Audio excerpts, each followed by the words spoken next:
Okay, Spencer, well, having John Petrucci of Dream Theater on your album must be big for any band today. So, do you consider these kind of things as a huge help to promote the album, or do you see it just as a collaboration from a good friend? I think it's a little bit of both. John Petrucci's always been a huge influence on Misha, Jake, and Mark. So having him on the album is kind of like a really cool thing for them. They approached him when we were on tour and asked him if he'd be interested in doing it, and they were really surprised that he ended up saying yes. But yeah, I think that it will be good for promotion as well. But that's not the main reason why we wanted him on the album in the first place. Okay, perfect. Now, let me think this thing straight. On the Wikipedia, they name you as the gent band. So, do you consider yourself as one? I think a lot of people do, but we have always considered ourselves as a progressive metal band or just progressive band straight up. And people can label us whatever they want, though. We're not gonna knock people for calling us a gent band. If that's what they think we're categorized as, and they want to label us as that, that's fine.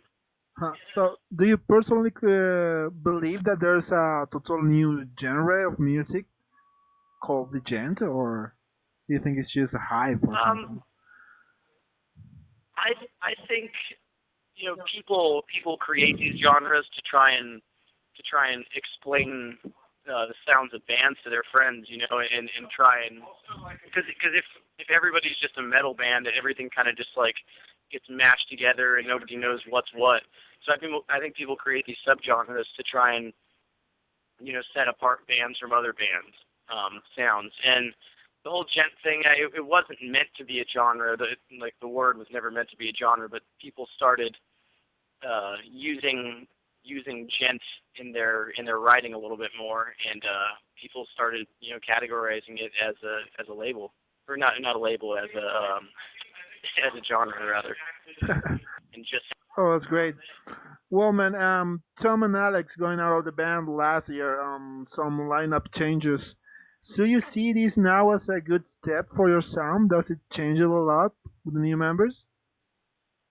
definitely. Well, when Alex and Tom were in the band, they didn't handle so much of any like writing or creative side of the business, but they handled the business side of the business more so. And we definitely felt it. When both of them left the band, we had to distribute the business side of things up amongst all of us, and all of us had to take a part in handling it. But yeah, I feel like having Mark in the band, we inducted Mark into the band last year, and I don't know if you know this, but he had a band called Haunted Shores with Yeah. Misha a couple of years ago, and so they already had a writing chemistry, and Mark brought a whole new style of writing into the band. And not only that, but Jake has been writing riffs, and he wrote a bunch of riffs for this new album as well. So it feels more like a cohesive band now rather than one person writing everything. It feels like an actual band now on this record. So I would Oh, say, yeah, our sound is definitely evolving. oh, that's great. So, and this Periphery 2 is the first part of two albums. The next one is going to be Juggernaut, and it's going to be conceptual.